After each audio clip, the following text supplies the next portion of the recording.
संत रामपाल जी महाराज एक ऐसे महान संत जिन्होंने अपनी सतभक्ति, तत्व ज्ञान, करुणा और सेवा के बल पर समाज में नई मिसाल कायम की है।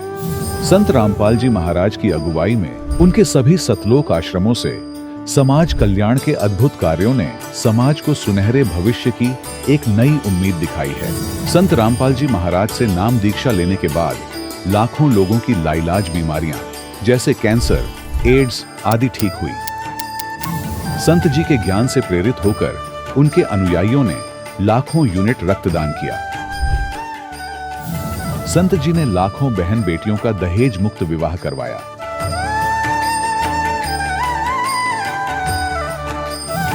संत जी ने लाखों लोगों का नशा छुड़वाया, करोड़ों उजड़े परिवार बसे। संत जी के आश्रमों में समागम के दौरान निःशुल्क नेत्र चिकित्सा, दंत चिकित्सा प्रदान की जाती है। संत रामपाल जी महाराज द्वारा समय समय पर पर्यावरण संरक्षण के उद्देश्य से बड़े स्तर पर वृक्षारोपण किया जाता है। संत जी ने जरूरतमंदों को तत्काल राहत पहुंचाने के लिए एम्बुलेंस सेवा शुरू की। संत जी अपने अनुयायियों को देहदान के लिए प्रेरित करते हैं, जिससे मानवता की सेवा और चिकित्सा क्षेत्र में सुधार हो सके। संत रामपाल जी महाराज के सभी आश्रमों में हर रोज निःशुल्क भंडारा आयोजित किया जाता है, जहां हर वर्ग, हर जाति और हर धर्म के लोग एक साथ बैठकर भोजन करते हैं।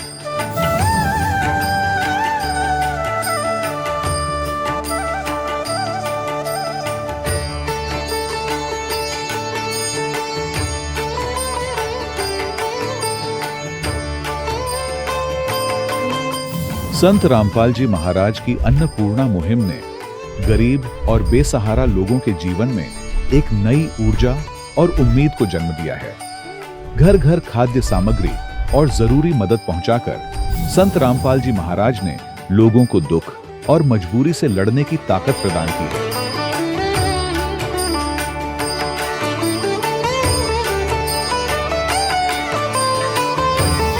संत रामपाल जी महाराज द्वारा गरीब लोगों के लिए घर बनवाने का अद्भुत कार्य एक ऐसी मिसाल कायम कर रहा है जो सदियों सदियों संत जी की उदारता और दया भावना के तौर पर जाना जाएगा।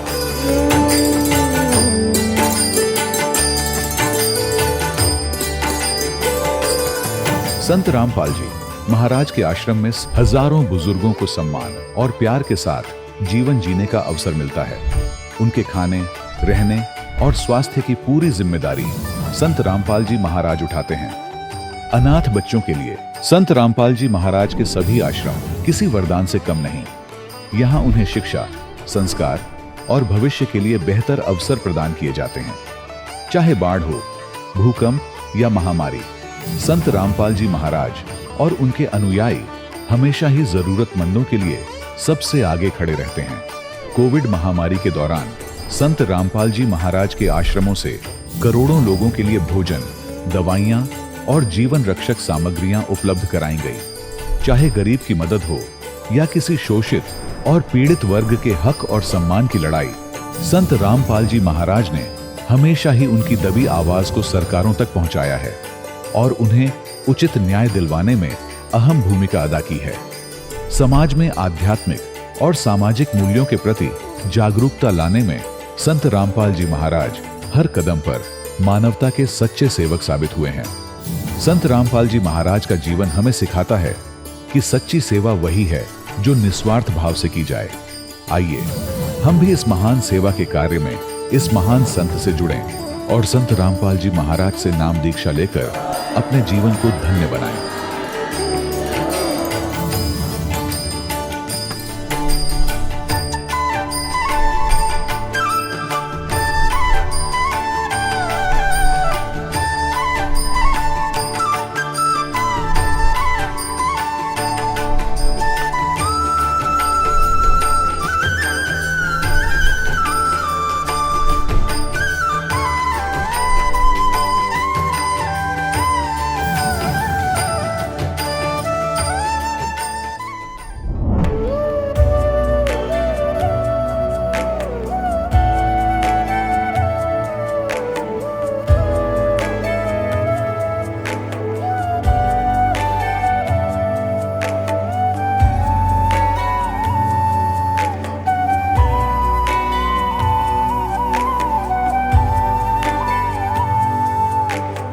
गीता अध्याय 15 के श्लोक 16-17 में 3 प्रभु बताए हैं।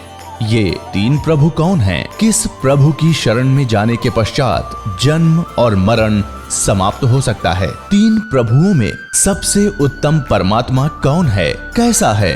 उसका क्या नाम है? इन सभी गूढ़ रहस्यों को जानने के लिए अवश्य सुनिए जगत गुरु तत्वदर्शी संत रामपाल जी महाराज के अमृत वचन। सत साहिब दर्शकों, जैसे एक प्यासा जल के स्रोत की तलाश में रहता है, वैसे ही हर आत्मा भी परमात्मा की खोज में भटकती है। इसी दिव्य तड़प से जुड़ी एक सच्ची और प्रेरणादायक कहानी है चुरू राजस्थान के रहने वाले पवन कुमार जी की। बचपन से ही पवन जी परमात्मा की तलाश में थे। इन्होंने कई भक्ति साधनाएं की, लेकिन सच्ची प्रमाणित भक्ति की तलाश पूरी नहीं हो रही थी। तभी पवन जी को मिली संत रामपाल जी महाराज की शरण, जिससे इनको लगा कि इन्हें संत नहीं बल्कि स्वयं भगवान मिल गए हैं। आखिर पवन जी ऐसा क्यों कह रहे हैं? आइए सुनते हैं पवन कुमार जी की कहानी उन्हीं की जुबानी। नमस्कार सर। सत साहिब जी। क्या नाम है सर आपका? मेरा नाम पवन कुमार है। सर आप कहाँ से आए हैं? मैं राजस्थान का हूँ। जो गीता गोरक्स प्रेस के जो संपादक हैं हनुमान प्रसाद जी पोदार, उनकी जन्मस्थली रतनगढ़ है, जिला चूरू राजस्थान। उसी जन्मस्थली का जन्मस्थान मेरा रतनगढ़ है, मेरा गाँव। सर आपने संत रामपाल जी महाराज से नाम दीक्षा कब ली? मैंने संत रामपाल जी से नाम दीक्षा 25 अक्टूबर 2014 को ली थी। सर आप संत रामपाल जी महाराज से जुड़ने के पहले आप क्या भक्ति साधना करते थे? माँ भगवती की पूजा करते थे, गणेश जी की भी पूजा करते थे और बालाजी की भी पूजा करते थे। लेकिन संजोगवश ऐसे ही रहा कि हमारे पूर्वजों के टाइम से भी हमारे घर में किसी तरह का कोई मंदिर ही नहीं था। बस ऐसे ही फ़ोटो थी, उस पर अगरबत्ती लगा देते और ये तड़फ रहती थी कि ये आत्मा किसी और की है, कोई परमात्मा नाम कोई शब्द है। वो तड़फ थी, उस तड़फ के लिए प्रयास करते थे, टेलीविज़न देखते थे और ये जितने भी धार्मिक चैनल आते हैं उनसे संतुष्ट नहीं होती थी। और घर पे ये मद भगत गीता ये भी पढ़ते थे, लेकिन कहीं कहीं ये टीवी चैनल पे दिखाते थे कि मद भगत है, गीता है, इनका आज चल रहा है साप्ताहिक, तो उसमें माते बहनें भाई ये नाचते गाते थे। तो ये ऐसे लगता है कि ये तो कहीं गीता में लिखा नहीं है, ये नाचते हैं गाते हैं। सर आपने बताया कि संत रामपाल जी महाराज से जुड़ने से पहले अन्य देवी देवताओं की भक्ति करते थे, इसके अलावा आप शास्त्रों का अध्ययन भी करते थे, तो इन सब भक्ति करते हुए भी आपको कोई लाभ हुआ या नहीं? संत रामपाल जी की शरण से पहले बहुत देवी देवताओं की इनकी जो भक्ति करते थे उनसे कोई लाभ नहीं मिला, 0% लाभ नहीं मिला, बल्कि हानियाँ ही होती रहती। शारीरिक विकार, मानसिक परेशानी, आर्थिक परेशानियाँ, ऐसी परिस्थितियों का समझौता यानी टाइम चलता ही रहता था, कोई बेनिफिट नहीं मिला। सर संत रामपाल जी महाराज से जुड़ने का कारण क्या था? आत्मा में ये तड़फ रहती थी कि कोई अच्छा संत मिले, कोई अच्छे सतगुरु की शिक्षा मिले, जिससे इस आत्मा का कोई कल्याण हो सके। वैसे तो हमारे पहले भी आध्यात्मिक गुरु थे, लेकिन उनसे मतलब संतुष्टि नहीं हुई इस आत्मा को कि ये जिसे इन्होंने जो ज्ञान दिया है वो कोई वास्तविक मोक्ष मार्ग की तरफ कोई ले जाने का कोई रास्ता नहीं बताया। उन्होंने हठ धर्म ही बताया। जैसे हमारे एक गुरुजी थे बेगानाथ जी, पहले उन्होंने खेचरी मुद्रा बताई, तो खेचरी मुद्रा में करता था, लेकिन मैंने करते करते ऐसे सोचता कि इस तरह की जो शारीरिक पीड़ा देकर अगर इस प्रकार से अगर परमात्मा को अगर पाना चाहते हैं तो शायद संभव नहीं कि परमात्मा मिल जाए। ये तो मैं करने में इतने सक्षम था, अदर कोई आदमी हो तो शायद उसकी जान भी जा सकती है ऐसी खेचरी मुद्रा से। सर संत रामपाल जी महाराज से जुड़ने के बाद आपको क्या क्या लाभ हुए? इनका जो ज्ञान हमने पढ़ा वो आत्मा को संतुष्टि हुई और उसकी वजह से ही हम नाम दीक्षा लेने के लिए वहाँ गए और हमें बहुत सारा लाभ हुआ। वो लाभ मैं आपको बताऊं कि पहले तो मोक्ष मार्ग का रास्ता मिला हमें इनकी भक्ति के द्वारा, जो शास्त्रों के अनुकूल है, सत्य सनातन धर्म के अनुकूल है, 4 वेदों में। उससे हम सर्टिफाई हो गए, ये प्रमाणित हो गया कि शास्त्रों में जो ज्ञान है वो ही अच्छा ज्ञान है और पूर्ण परमात्मा कबीर साहिब ही, कबीर इज गॉड है, वो दर्शाया है और वो हमें बिल्कुल हमें आत्मा में प्रमाणित हो गया कि ये बात बिल्कुल सत्य और सही है। हमें सबसे पहला लाभ तो ये हुआ कि लड़के की शादी की हमने, तो उसको 1.5 साल हो गए, करीब 18 महीने के करीब, उसके कोई भी संतान नहीं हुई। तो मैंने और मेरी धर्मपत्नी ने अपने बड़े पुत्र को बैठा के बोला कि बेटे अपने संतान इत्यादि नहीं हुई तो हम किसी तरह की कोई डॉक्टर से कोई दवाई वगैरह नहीं दिलवाएंगे, क्योंकि हम कबीर परमात्मा की भक्ति करते हो, सामर्थ्य भगवान है, उनसे ही मांगेंगे और उनसे मांग रखी कि परमात्मा हमें संतान दे, हमें पोता दे, तो हम यही करेंगे। तो फिर हमारी बहू ने एक दिन ऐसे विचार किया कि वो अपनी सास को बोलने लगी, मेरे धर्मपत्नी को, कि माता जी मेरे को भी आप गुरुजी की शरण में आना चाहती हूँ और मैं नाम दीक्षा लूँगी। तो मेरी मिसेज ने, मेरी धर्मपत्नी ने कहा कि ठीक है, आप गुरुजी के सारे नियम मैं बता देती हूँ और वहाँ और पूछ लेंगे। तो इस तरह की आप मर्यादा में रह के भक्ति करोगी तो बेटे आनंद ठाट है। तो 18 महीने के बाद में जब बहू ने नाम लिया तो प्रथम दिन ही उसने नाम दीक्षा ली। उस दिन वो कमल के फूल पे परमात्मा का जो कबीर साहब का प्रकट हुए, उसका जो बच्चे के रूप में कमल के फूल पे वो फ़ोटो लेके गई और 15 दिन बाद में अपने वो माता के पियर चली गई। वहाँ से उसकी माँ ने उसकी जांच करवाई कि तेरे को काफ़ी दिन हो गए, तेरे किसी तरह की कोई बच्चा वगैरह नहीं हुआ, मैं तेरे को डॉक्टर को लेके दिखाती हूँ। ले जाके उसने डॉक्टर को पास गई लेके, डॉक्टर ने उसकी पहले प्रेगनेंसी जांच की तो उसने बताया कि इसको भी फुल फास्ट प्रेगनेंसी बता रहा है, इसलिए आप किसकी जांच करवाना चाहते हो? बोले इसी की। तो बोले अच्छी बात है। उसने फिर हमारी संबंधन ने मेरी धर्मपत्नी को फ़ोन किया कि ऐसे ऐसे करके मैं आप मेरी बेटी को लेके गई थी डॉक्टर को और ऐसे ऐसे करके मतलब इसको फुल फास्ट प्रेगनेंसी बता रहे हैं। तो हमने परमात्मा का बहुत बहुत शुक्रिया अदा किया है। परमात्मा, हमने जो चीज़ मांगी वो मिली। और उसका बाद में मेरे लड़के ने कहा कि मैं मोटरसाइकिल का मैकेनिक पापा पूर्ण रूप से तैयार होगा, मैं काफ़ी समय से 10-11 साल से अब नौकरी करूँगा, आप मेरे को दुकान करवा के दो। तो मैंने उसको दुकान करवा के दी, मेरे गांव से 35 किलोमीटर दूर। गुरुजी से पहले प्रार्थना लगाई कि आप गुरुजी दुकान करना चाहते हैं लड़के को, तो आपकी क्या रजा है? तो गुरुजी ने आदेश दिया कि दुकान कर लो। दुकान जब हमने कर ली तो 4 महीने तक हमारे पास न तो 1 रुपया था और न ही हमें किसी से मांगते थे। वो देते बोलते कि हमें पार्टनर बना लो, कोई बोलता है इतना ब्याज लगेगा, हमने सहमत नहीं हुए हम। फिर 5वें महीने बाद पैसे मिले हमें और बैंक भी हमारे को पैसे देने के लिए पहले तो तैयार थी, 2.5 लाख रुपए, फिर इनकार हो गई। फिर 5वें महीने में बैंक 50,000 रुपये देने के लिए एग्री हो गई और लड़के को मैंने दुकान करवा के दी मोटरसाइकिल मैकेनिक की। वहाँ जितने भी आते थे कस्टमर वो सब बोलते थे कि आप बहुत पहले आने वाले थे, ये दुकान लेने के ले तो रखी थी आपने, लेकिन आप इतने समय पहले नहीं आए, इसका कारण क्या है? मैंने कहा पैसे वैसे की व्यवस्था नहीं। बोले पैसे वैसे की व्यवस्था क्या, आपकी कोई और भी जो परेशानी थी वो भी यहाँ से टल गई। हमने कहा कैसे? बोले यहाँ बस तो रुकती है डेली जो रोड पे जाने वाली गांव वाली, तो एक लड़की थी शादीशुदा, वो आपकी दुकान के ऊपर यहाँ बैठी थी, 3 सीढ़ियाँ ऊपर बैठी थी और एक जीप वाला आया जीप लेके और वो फास्ट ऐसे लेके आया कि उसकी बैठी थी उस सीढ़ी पे तो उसके पैर टांगे अलग अलग कर दी उसने।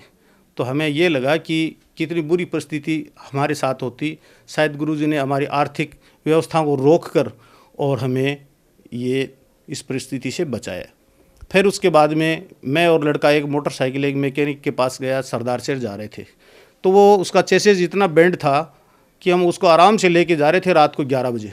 तो लड़के ने कहा कि पापा गाड़ी की तो बहुत कंडीशन ख़राब है। मैंने कहा तो चलो कोई नहीं, परमात्मा का स्मरण करके लेके चले रहे हैं। तो हम स्मरण करते करते चले गए। रास्ते में 20 किलोमीटर के बाद मैंने पेट्रोल लिया।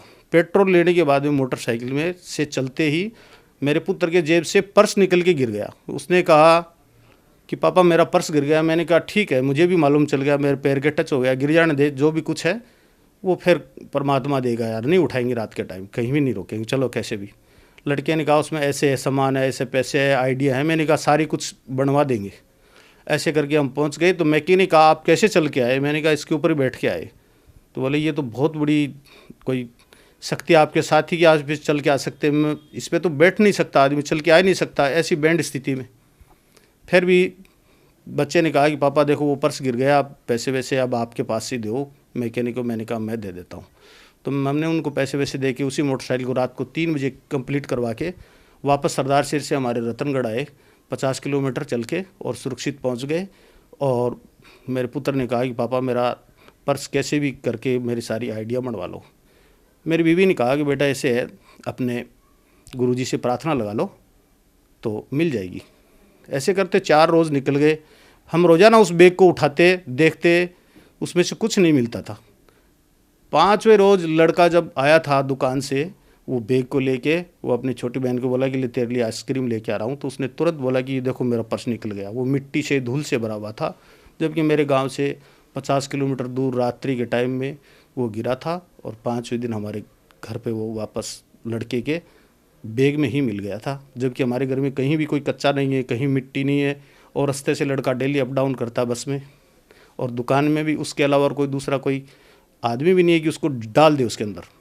ऐसे करके परमात्मा का ये भी बहुत बड़ा चमत्कार है हमारे लिए।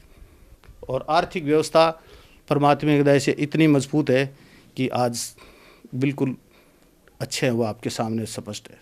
सर, आमजन को आप क्या संदेश देना चाहेंगे? आमजन को मैं यही संदेश देना चाहता हूँ कि ये आज से पूर्व जितने भी भक्तजन हैं वो जो भक्ति कर रहे हैं वो शास्त्र के विरुद्ध है, और अब जो भक्ति कोई करना चाहते हैं वो संत रामपाल जी की शरण में आए, और शास्त्रों के अनुकूल जो भक्ति करेगा वो ही मोक्ष मार्ग को प्राप्त होगा। और इनकी जो भक्ति है बिल्कुल सार्थक है, प्रमाणित है, और कबीर इज गॉड ये बिल्कुल प्रमाणित है, इसको कोई संदेह नहीं है। इसलिए सभी भक्त समाज को ये संदेश देना चाहते हैं कि संत रामपाल जी महाराज की शरण में आएँ, और अधिकतर टीवी चैनल चलते हैं, उनके माध्यम पे जो मोबाइल की जो पट्टी चलती है उसके संपर्क करके आप जिस किसी क्षेत्र में रहते हैं उस क्षेत्र में आपको नाम दान केंद्र पे वो आपको भेज देंगे, और नाम दीक्षा लेके अपनी मर्यादा में भक्ति रह के और अपना मोक्ष मार्ग करवाएं। धन्यवाद सर। सत साहिब। दर्शकों, अभी आपने सुने संत रामपाल जी महाराज से दीक्षा प्राप्त करके सुखी हुए भक्त के अनुभव। अब देखिए जगत गुरु तत्वदर्शी संत रामपाल जी महाराज के मंगल प्रवचन। भगवान शिव ने बहुत बार पार्वती जी से कहा था कि आप भक्ति किया करो, देखो मैं भी करता हूं। तो पार्वती जी कहा करती थी कि मुझे तो भगवान मिल गए हैं, आप देवों के देव महादेव हो, मुझे क्या जरूरत है भक्ति करने की। भगवान शिव बहुत समझाया करते थे कि जीव को भक्ति अवश्य करनी चाहिए, साधना करनी चाहिए, उस परमात्मा की भक्ति करो। लेकिन उस पार्वती के गला या बात उतरा नहीं करती। पुण्यात्माओं, जिस प्राणी को सुख गणा है वो सुख इस प्राणी का महादुश्मन है। कबीर साहब कहते हैं, सुख के माथे पत्थर पड़ो जिसते नाम हृदय ते जावे, और बलिहारी व दुख के जो पल पल नाम रटावे। तो पार्वती को इतना सुख था, सभी देवी देव हाथ जोड़ा करते थे और सर्व ऐश्वर्य उपलब्ध थे, तो उसने क्या जरूरत थी भक्ति करने की। तो इसलिए भगवान शिव के पास जो मंत्र था वो स्वयं जाप करते थे, वो पार्वती जी को मंत्र बताया नहीं। एक दिन भगवान शिव सैर सपट्टे को गए हुए थे बाहर, पीछे से नारद जी आ गए और नारद जी बोले कि हे माता, आप जन्म और मरण के दुख को सहन कर रही हो, और आपके घर में एक ऐसी अनमोल वस्तु है जिसके सेवन करने से आपका ये जन्म और मृत्यु मिट सकता है।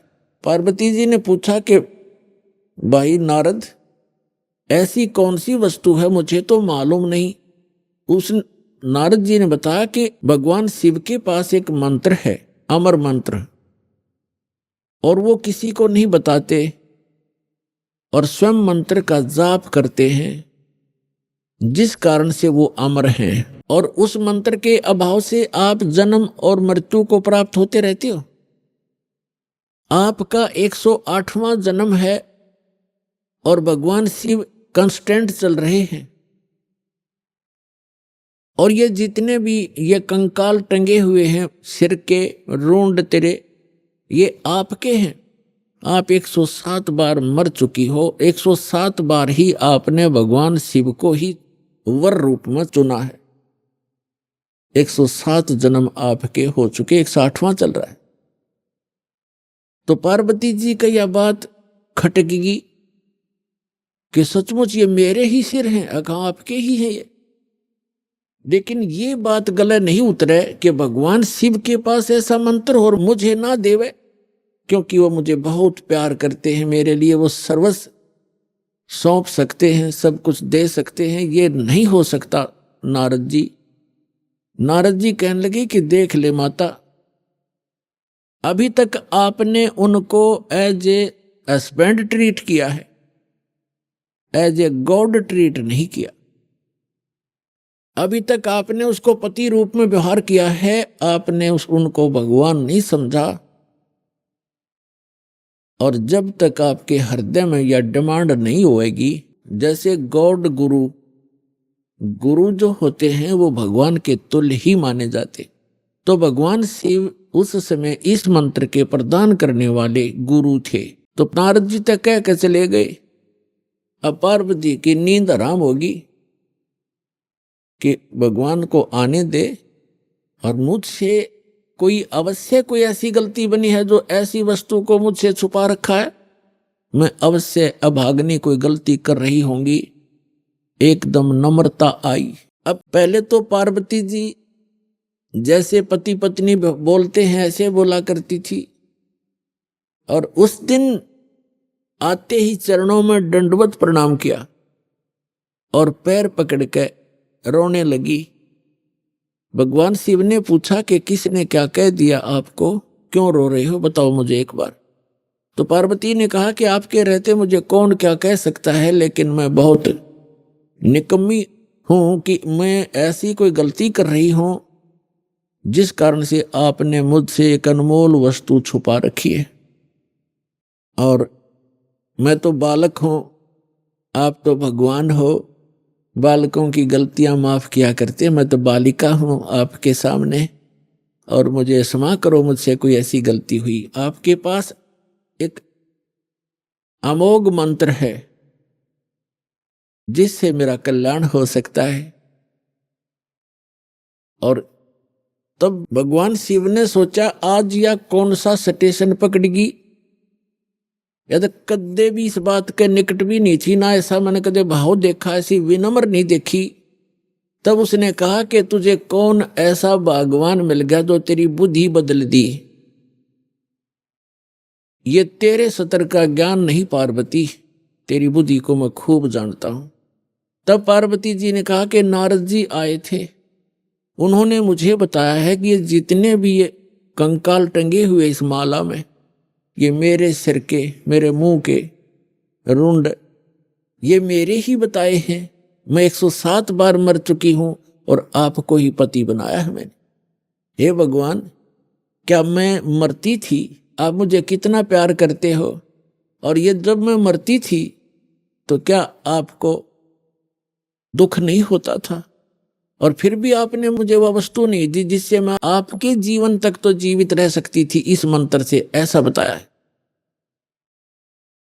तब भगवान शिव ने कहा कि सचमुच ये सब सिर तेरे ही हैं और गिनती के लिए रखे हुए हैं ताकि तेरी बुद्धि ठिकाना आ जा, इसलिए रखे।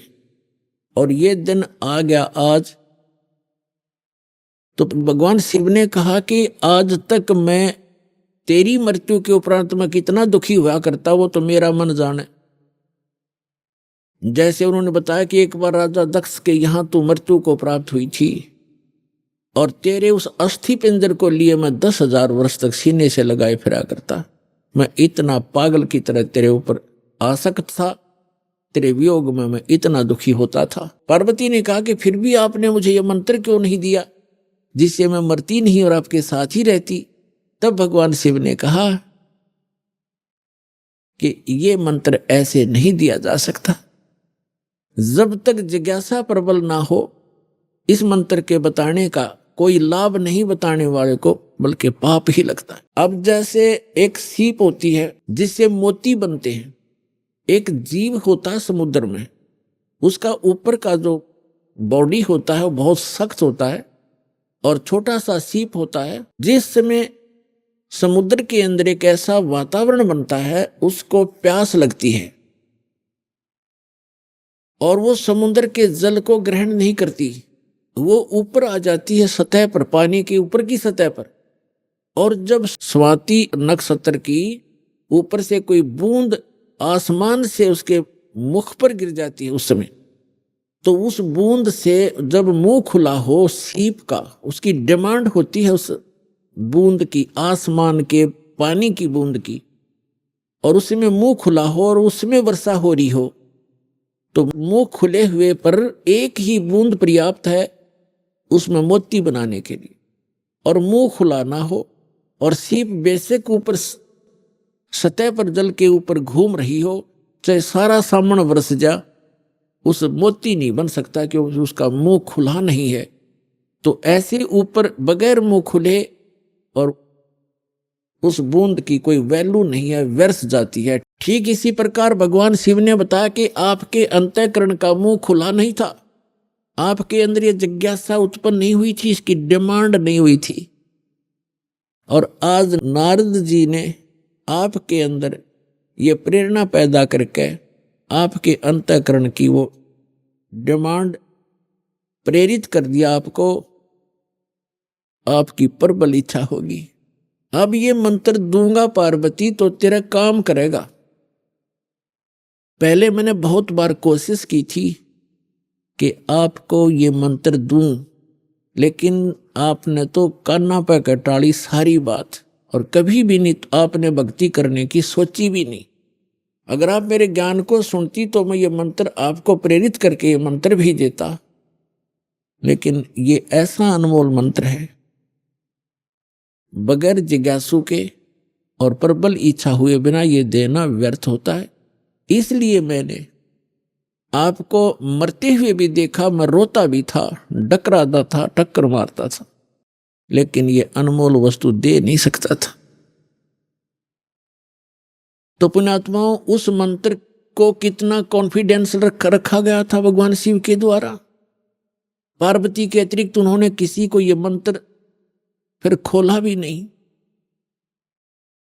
अब पार्वती से कहा कि इस मंत्र को मैं उस स्थान पर दूंगा, कोई अन्य जीव जंतु ना सुन ले। तो कहां ले गए उनको? वहां ले गए जहां आज अमरनाथ नाम से स्थान प्रसिद्ध है। वहां एक उस स्थान पर एक सूखा वृक्ष था, सूखा वृक्ष खड़ा था, उसके पत्ते नहीं थे, टहनी अवश्य खड़ी थी, पत्तों रहित सूखी। और उसकी एक खोगड़ माने वृक्ष के अंदर एक उसके तने में एक सुराख बन जाता अपने आप ही कुदरत, और उसमें एक मादा तोते ने अंडे दे रखे थे, उत्पन्न कर रखे थे, एक तोते के अंडे थे उसमें। तो भगवान शिव ने देखा कि आसपास, क्योंकि अगर कोई हरे वृक्ष के नीचे बैठते हैं तो कोई ना कोई पक्षी भी आकर बैठ सकता था, दिखाई नहीं देता, इसलिए ऐसे सूखे वृक्ष के नीचे बैठे जाकर कि कोई पक्षी भी निकट आवेगा तो पता लग जाएगा। तो उससे पहले भगवान शिव ने अपने दोनों हाथों को ऐसे जोर से बजाया 3 बार, और इतना भयंकर नाद हुआ, आसपास के पक्षी और पशु सैकड़ों किलोमीटर दूर उड़कर चले गए, इतने भयभीत हो गए। और जो अंडे थे वो भी बच्चे बनकर उड़ गए। एक अंडा वो खराब था, डिफेक्टिव था, वो वहां रह गया। अब पुण्यात्माओं देखना, ये है कंप्लीट स्पिरिचुअल नॉलेज, ये संपूर्ण अध्यात्म ज्ञान है। अब आप देखते हो जैसे अस्थि उठाते हैं, अस्थि फूल उठाते हैं, जो हार्ड जीव के, मनुष्य के, स्त्री या पुरुष के जला दिए जाते हैं, शरीर को अंतिम संस्कार कर दिया जाता है शरीर का, उसके बाद उसके कुछ कण हड्डियों के बच जाते हैं, उनको फूल बोलते हैं, अस्थि बोलते हैं। उनको वहां से उठाया जाता है उस राख से, और कहाँ डाल के आते हैं? गंगा में, दरिया में। क्यों डालते हैं? ये तो एक बहकाने वाली बात है कि वहां गति करवाने जाते हैं। मरने के बाद जीव चला गया जहां जाना था, उन हड्डियों के कहीं फेंकने से, दरिया में डालने से गति होती है? उसका मूल उद्देश्य ये है कि जैसे हम जिस बॉडी में रहे हैं, ये शरीर हमने सबसे प्रिय है।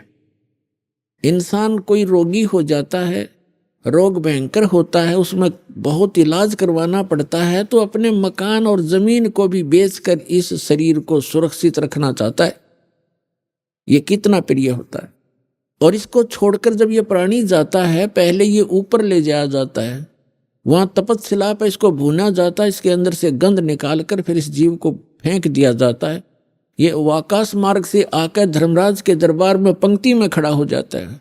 इस प्रोसेस में इसको 10-12 दिन लग जाते हैं। इसलिए 13वें दिन ये वापस आ जाता है, जहां इसने गधा बनना है, कुत्ता बनना है, सूर बनना है या भूत बनना है, उस लाइन में फिर लग जाता है। तो ये प्रेत बन जाते हैं अधिकतर। भूत पूज कर भूत बनेंगे, तो हम सब भूतों की पूजा ही करते थे। तो प्रेत बनकर आता है कहाँ? अपने घर में। घर से फिर अपने शरीर को खोजता है, मेरा शरीर कहाँ, उसमें प्रवेश करूं।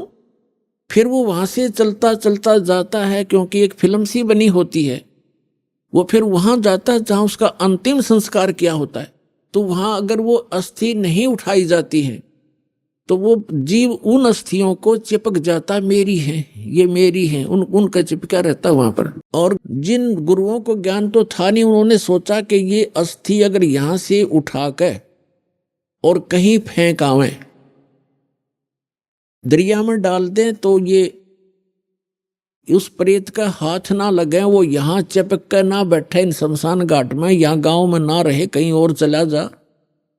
इसलिए उसको उठाकर उनकी अस्थियों को जल प्रवाह कर देते हैं। वहां डालने के बाद फिर इसको पता ही नहीं लगता वो कहाँ गई। इनका ये उद्देश्य होता है कि वो वहां से जगह छोड़ जावे, उनकी खोज में उड़ा गंगा किनारे धक्के खाता रहे। तो पुणात्मा, ये अस्थि उठाने की ये प्रक्रिया यहां से चली है। और इसे उठाओ या ना उठाओ, ये कोई फायदा नहीं, उसमें कोई लाभ या हानि नहीं है उस जीव को जो चला गया शरीर को छोड़कर बाद की क्रियाओं से। अब ऐसे ही जैसे आपको बहुत बार बताया है कि इस प्राणी को मानव शरीर 2 प्रकार से प्राप्त होता है। एक तो 84 लाख योनियों को भोग गए, एक टर्न वाइज एक मानव शरीर कंपलसरी प्राप्त होता है। और दूसरे प्रकार का वो होता है जो शुभ संस्कारों से लगातार भी कई मनुष्य जीवन आपके पूर्व जन्म के पुण्य संस्कारों से हो जाते हैं। तो एक सुखदेव नाम के ऋषि हुए, फिर वो बाद में उनकी आत्मा 84 लाख योनियों को भोगती भोगती, और तोते का संस्कार था उसका। अब तोते में उसका इतना ही संस्कार था कि उसके निमित्त था वो अंडा। जैसे गर्भ में ही कई बच्चे मर जाते हैं, तो उनका उतना ही संस्कार होता है उस मनुष्य जीवन का, तो वो पूरा कर लिया उसने। एक मनुष्य जीवन गर्भ में मर जाना, बाहर आते ही मर जाना, इस तरह। अब उसका संस्कार था इतना ही कि उस अंडे में उसकी आत्मा आई और अंडा गंदा हो गया। अब उसके बाद भी वो उसका चिपका रहा कि मेरा है, वो आत्मा वही रही। और बाकी अंडे जो स्वस्थ थे, भगवान शिव की अपनी जो धारणा से कि आसपास कोई अंडा हो वो भी स्वस्थ हो जाए, तो वो उस ताड़ी बजाने से अंडे बच्चे बनकर और पक्षी बनकर उड़ गए। अब वो संस्कार था उसका ऐसा ही निर्धारित था कि वहां भगवान शिव कथा सुनावेगा पार्वती को, क्योंकि कोई भी उपदेश दिया जाता है पहले सत्संग किया जाता है। तो भगवान शिव ने पार्वती को पहले उस अमर परमात्मा की कथा सुनाई कि कोई ऐसी शक्ति है, इनको वैसे ज्ञान नहीं, लेकिन वेदों से जैसा इनको ज्ञान प्राप्त हुआ तो ये बता रहे थे कि पार्वती उस परमात्मा की भक्ति करनी चाहिए, उस भगवान की भक्ति से जीव का मोक्ष होता है। और इन देवताओं को भी ये मानव शरीर माना जाता है, और मानव शरीर ये भगवान की साधना उपासना के लिए ही प्राप्त होता है। और फिर वो बताने लगे कि ध्यान लगाओ, मैं बताता जाता हूं, जहां टारगेट मैं आपको बताऊं आपकी सुरती वहीं पहुंचे। क्या बताया कि मूल कमल जो गुदा के पास है, रीढ़ की हड्डी के अंदर की तरफ, उसमें गणेश जी का वास है और उसका किलियम जाप है, और ऐसे इसको ऐसे ऐसे बोल है। फिर बताया कि उससे 2 उंगल ऊपर सावित्री और ब्रह्मा जी का कमल है, उसका ये मंत्र है। फिर बताया शरीर के इसके ऊपर नाभि कमल है, उसमें विष्णु और लक्ष्मी का वास है, और वहां पर ये मंत्र है जो आपको दिए जाते हैं, इनको जाप करो। उसके बाद फिर हृदय कमल है, उसमें महादेव और पार्वती का स्थान है। अपनात्माओं, ये लीला आपको बहुत देर से समझ में होगा। ये ज्ञान आपको पहले भी बताया है कि ये काल क्या लीला करता है। ये एक ब्रह्मांड के सर्वोपरि शिखर में, चोटी में, वहां 3 स्थान बनाकर रहता है और वहां 3 ही रूप धारण कर लेता है, और वहां इस दुर्गा के ये 3 ही रूप बनाकर अपने साथ रखता है।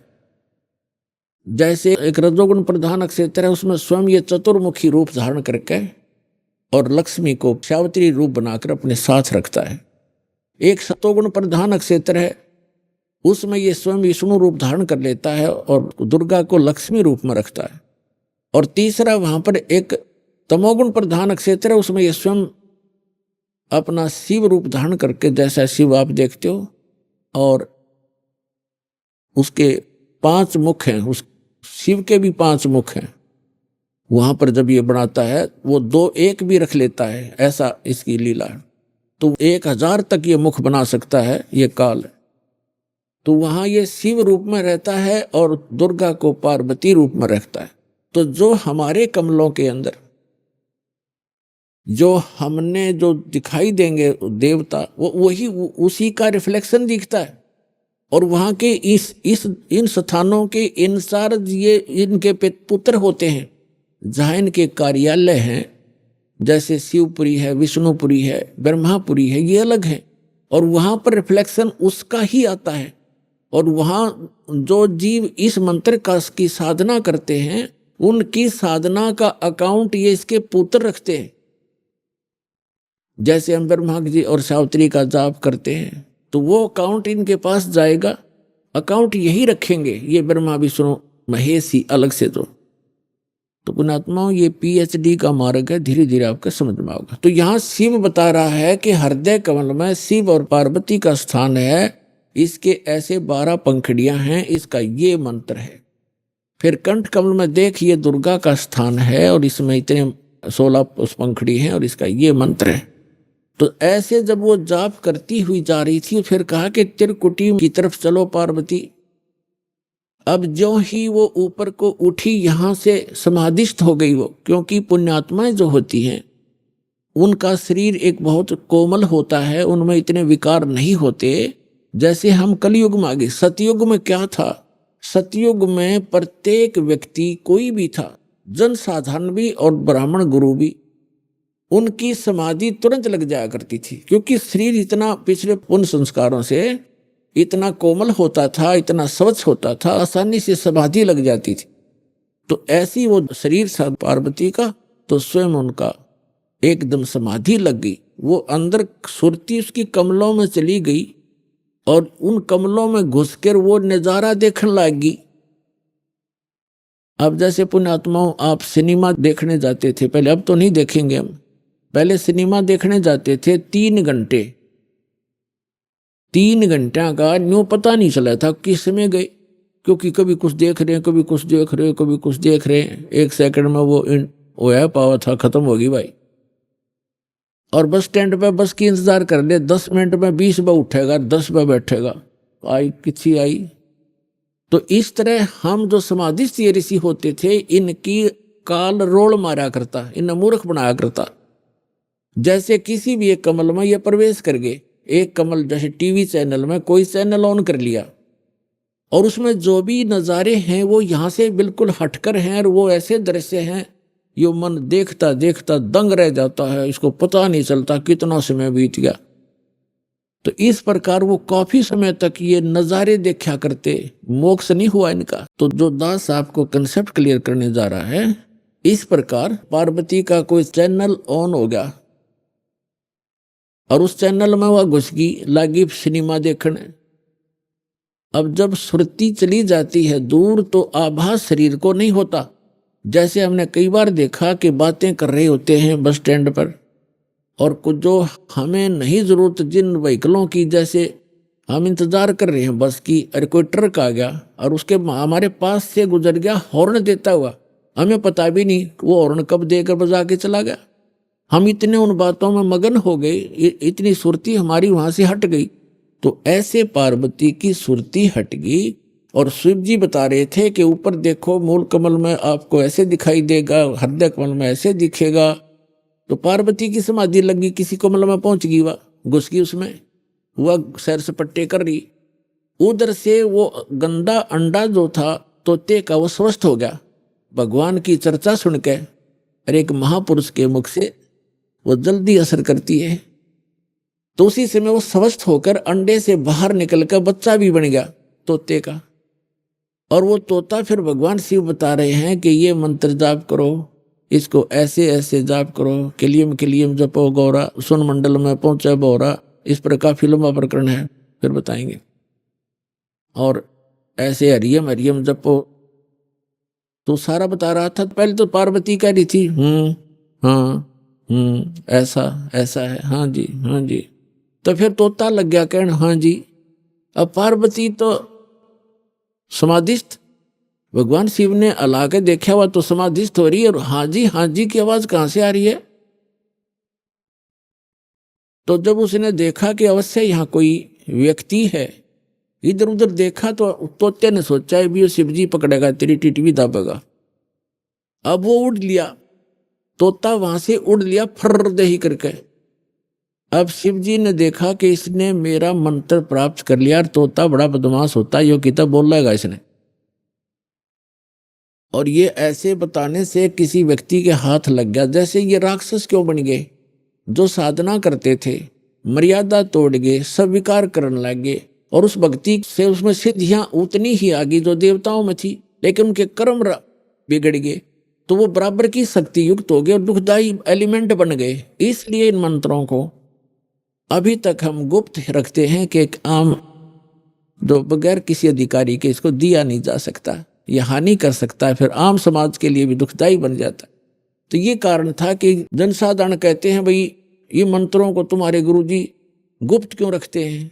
अब उनको क्या पता, जगत को भगत की मर्यादाओं का ज्ञान नहीं होता, तो श्रेयाम सार्वजनिक क्यों नहीं करते, वो सबको क्यों नहीं बताते।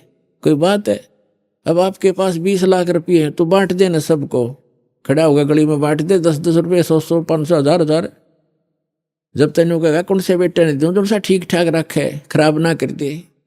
तो ये एक अनमोल धन है, ऐसे नहीं बांटा जाता। तो भगवान शिव पीछे पीछे और तोता आगे आगे, दोनों में सिद्धि, उस मंत्र से वो भी मंत्रित होकर के सिद्धि युक्त हो गया और वो भाग लिया। आगे तोते का शरीर छोड़कर वेद व्यास की पत्नी ने जमाई ली, उसके माध्यम से वो सूक्ष्म रूप से गर्भ में पहुंच गया। और जब उनका मिलन हुआ पति पत्नी का, तो उस समय उसने उसमें बॉडी धारण कर ली वेद व्यास और उसकी पत्नी से, और गर्भ में रहा। तो भगवान शिव आए पीछे पीछे और कहा कि व्यास की पत्नी, तेरे पेट में मेरे ज्ञान का चोर है, मैं इसे मारूंगा। तो उसने कहा कि क्यों मारोगे, क्या गुस्ताखी कर दी, यदि कोई जीव, मुझे तो मालूम नहीं, आप तो अंतर्यामी हैं भगवान, आपने को पता होगा क्या बात होगी कि इसने मेरा अमर मंत्र चुरा लिया, सुन लिया, और ये अमर हो गया, और कहीं ये किसी और को बताओगा, इसलिए मैं इसने खत्म करूंगा, मारूंगा। तो व्यास की पत्नी कहने लगी, बोले नाथ, एक तरफ तो आप कहते हो ये अमर हो गया, अमर हो गया तो आप मारोगे कैसे इसको। तो शिव जी वहां से आ गया, भाई बात तो ठीक है, गर्भ में ऐसे साधक को हानि नहीं पहुंचा सकता। जो पूर्व जन्म के कुछ संस्कारी होते हैं वो गर्भपात से मरण नहीं होता उनका।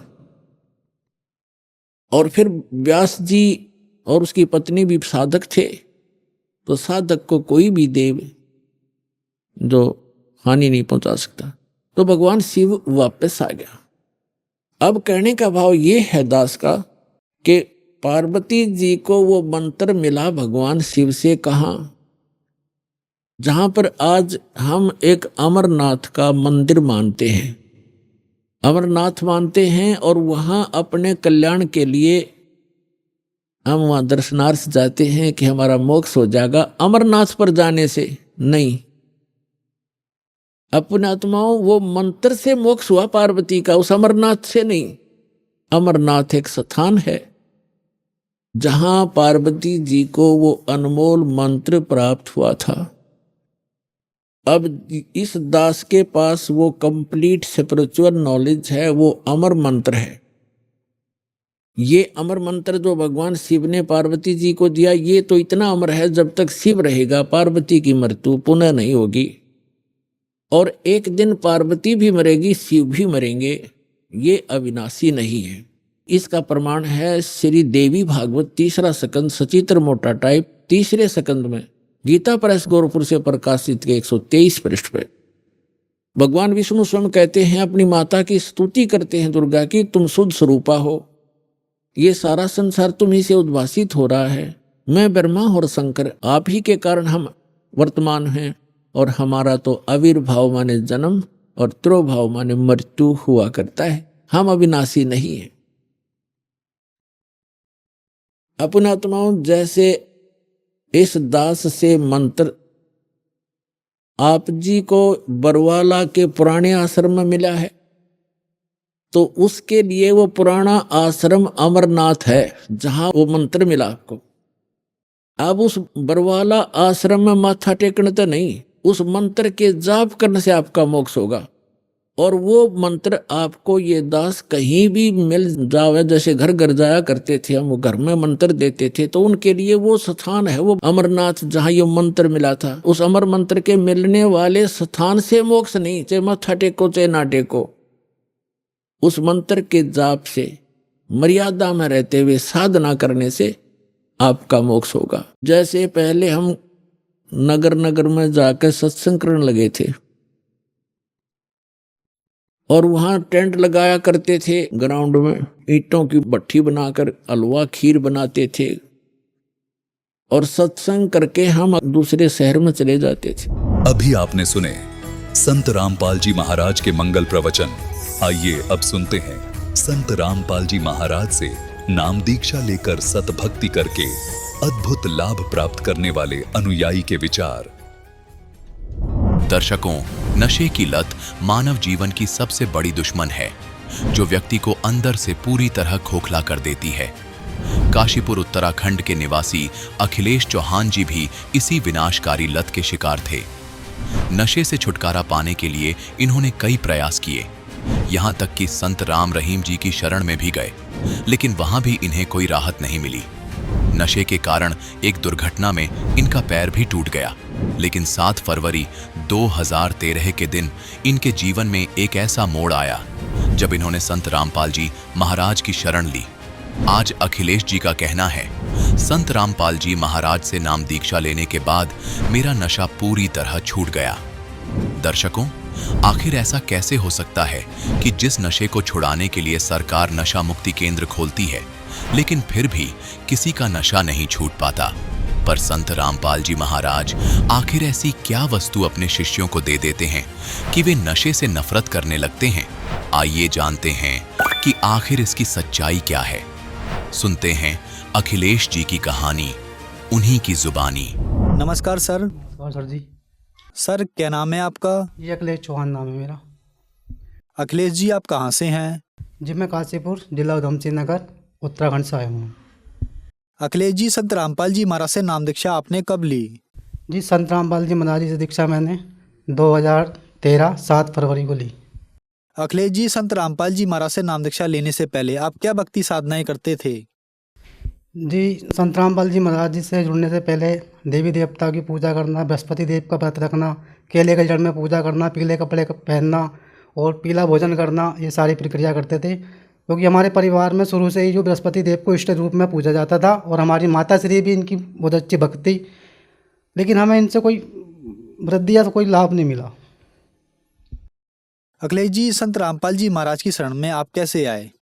जी, संत रामपाल जी महाराज जी के शरण में हम इस तरह से आए कि हमारी मामी है रिश्तेदारों में, उनके पेट में जो है पथरी थी गुर्दों में। वो 20 साल से करीब परेशान थे गुर्दे की पथरी से। वो दवाई खाते थे, डॉक्टरों ने ऑपरेशन बताया था उनका, लेकिन गरीब परिवार होने की वजह से उनका ऑपरेशन नहीं हो पाया, जिससे वो दर्द के मारे काफ़ी परेशान रहते थे। तो हमारे मामा श्री हैं वीरेंद्र सिंह चौहान, उनको ज्ञान गंगा किताब मिली चंडीगढ़ में, उन्होंने वो पढ़ी। पढ़ने के बाद उन्होंने इंटरव्यू पढ़ा उसके अंदर कि हुड्डा जी की लड़की का कैंसर ठीक हो गया। तो उन्होंने हुड्डा जी को फ़ोन लगाया और पूछा कि आपका कैंसर सही हो गया? संत रामपाल जी महाराज जी के जुड़ने के बाद उन्होंने कहा हाँ जी सही हो गया, और आप भक्ति कर सकते हो, मर्यादा में रहेगा तो आप भी सही हो जाओगे। भगत जी जो है हमारे जो राणा जी हैं, वो संत रामपाल जी महाराज जी के यहाँ गए, नामदान लिया उन्होंने, और उनकी जो पत्नी थी उनके पेट की पथरी जो थी वो सही हो गई, उनका कोई दर्द नहीं होता। उन्होंने आके हमको बताया भाई आपके पैरों में दर्द रहता है और आप वहाँ चले जाओ, नाम ले लोगे तो सही हो जाओगे। तो साहब हम इस दौरान संत रामपाल जी महाराज जी के शरण में गए। संत रामपाल जी महाराज की शरण में आने के बाद क्या आपको कोई लाभ भी मिले? जी, लाभ तो सर जी हमारे पास कई हुए हैं मालिक की दया से, संत रामपाल जी महाराज जी की दया से बहुत लाभ हुए हैं, और ये जीवन ही हमारा संत रामपाल जी महाराज जी की दया से है।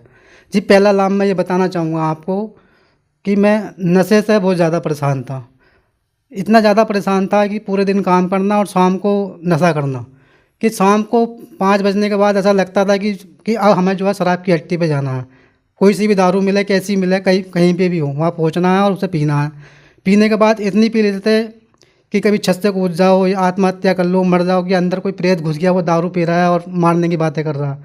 इसी दौरान हम दारू पी के अपनी छत से कूद गए, किसी परिवार में बीमार हुआ और छत से कूद के दर्जी हमारे दोनों टांग फ्रैक्चर हो गई, रीढ़ की हड्डी फ्रैक्चर हो गई। करीब 3 साल हम लंगड़ेपन से रहे। सबसे पहला तो हमें ये लाभ हुआ मालिक के संत रामपाल जी महाराज जी की शरण में जाकर कि मेरी ये टांग करीब 4 साल सर जी में लंगड़ा रहा। 4 साल लंगड़ा रहने के बाद संत रामपाल जी महाराज जी से नामदान दीक्षा लेने के बाद मेरा ये लंगड़ापन सही हो गया और मैं अपनी बॉडी में बिल्कुल सही हो गया। मेरा 2013 से पहले 35 किलो शरीर में वजन था और ब्लड नहीं था बिल्कुल भी। डॉक्टर कहते ब्लड चढ़वाओ, ग्लूकोज चढ़वाओ। संत रामपाल जी महाराज जी की शरण में आने के बाद मैंने 4 बार ब्लड दे चुका हूँ।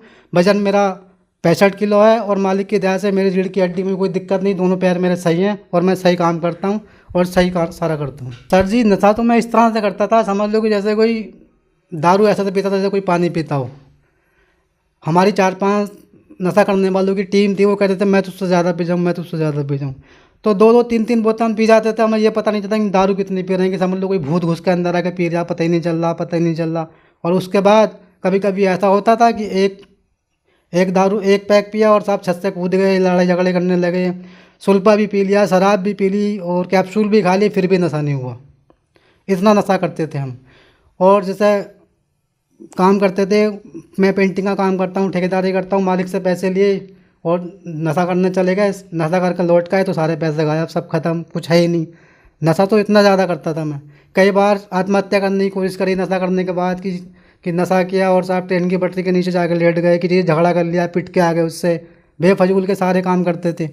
और नशा से कुछ हम इतने परेशान थे, नशा छुड़ाने के लिए 2006 में, नशा मुक्ति करने के लिए 2006 में संत राम रहीम जी के पास मैं उनकी शरण में गया।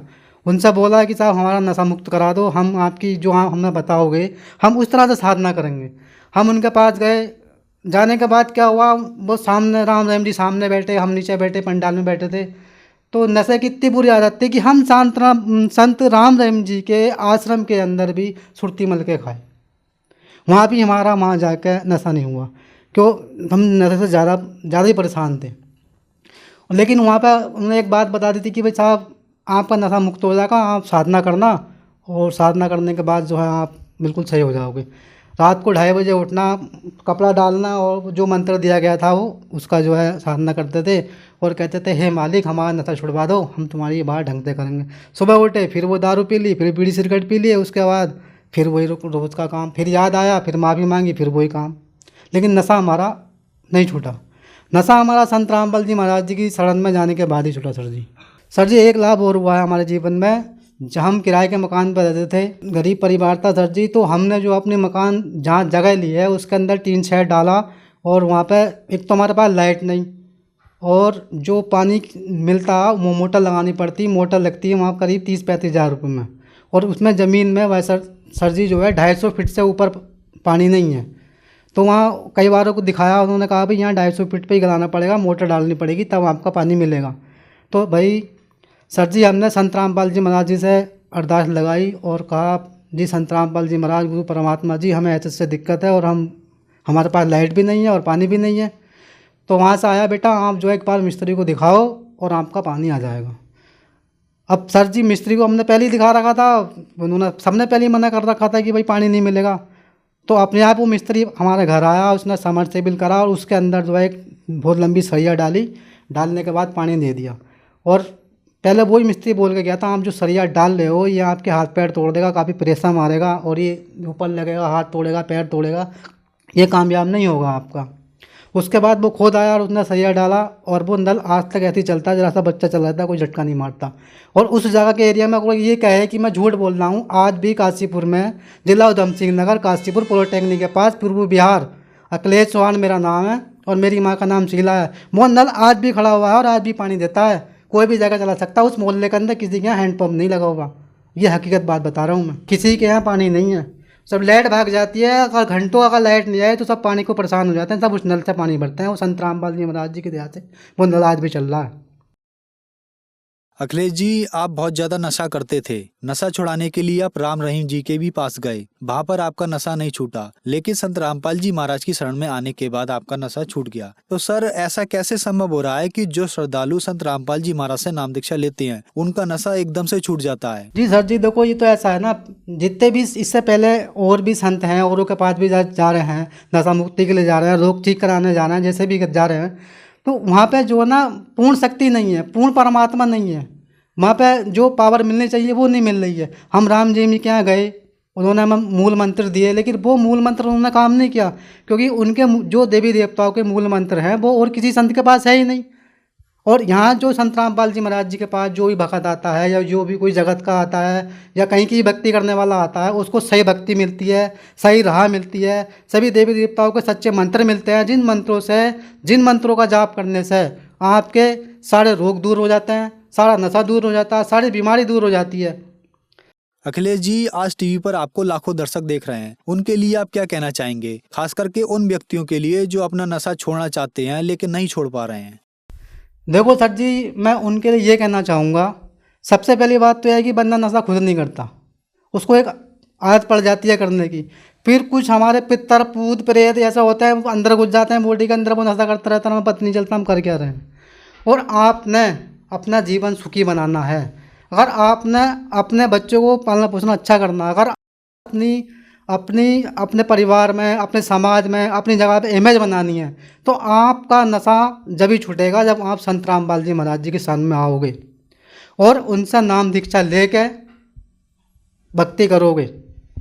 अखिलेश जी संत रामपाल जी महाराज से नाम दीक्षा कैसे ली जा सकती है? सर जी संत रामपाल जी महाराज जी से दीक्षा लेने के लिए विभिन्न चैनलों पर सत्संग चल रहे हैं और आप उन पर संपर्क करो। पुस्तक ज्ञान गंगा, जीने की राह, गीता तेरा ज्ञान अमृत, ये संत रामपाल जी महाराज जी के भगत जो है वो बांटते हैं, फ्री सेवा करते हैं, उनको पढ़ो, उनसे लो, समझो और संत रामपाल जी महाराज जी से दीक्षा लीजिए। धन्यवाद सर। साहिब।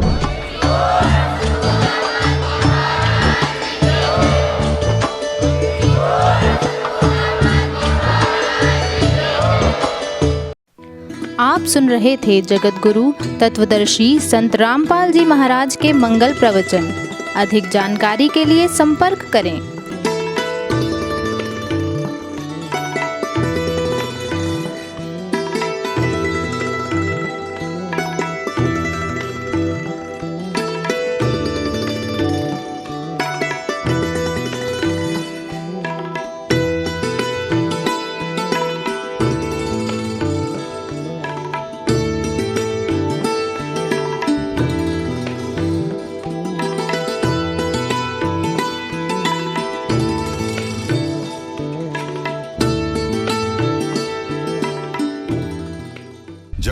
तत्वदर्शी संत रामपाल जी महाराज जी के पावन सानिध्य में भक्ति की अलख जगाने तथा श्रद्धालुओं को सत्य भक्ति मार्ग का रास्ता दिखाने हेतु कनाडा के लोकप्रिय channel the TV NRI channel पर जगत गुरु तत्वदर्शी संत रामपाल जी महाराज जी के मंगल प्रवचनों का प्रसारण प्रतिदिन सुबह 7:30 बजे से 8:30 बजे तक तथा रात्रि 7:30 बजे से 8:30 बजे तक किया जा रहा है। इस सत्य भक्ति मार्ग को अपनाने के लिए अधिक से अधिक सत्संग प्रसारण देखें। इस सत्संग प्रवचन का सीधा प्रसारण संत रामपाल जी महाराज लाइव सत्संग YouTube चैनल और जगत गुरु संत रामपाल जी महाराज Facebook पेज पर भी देख सकते हैं।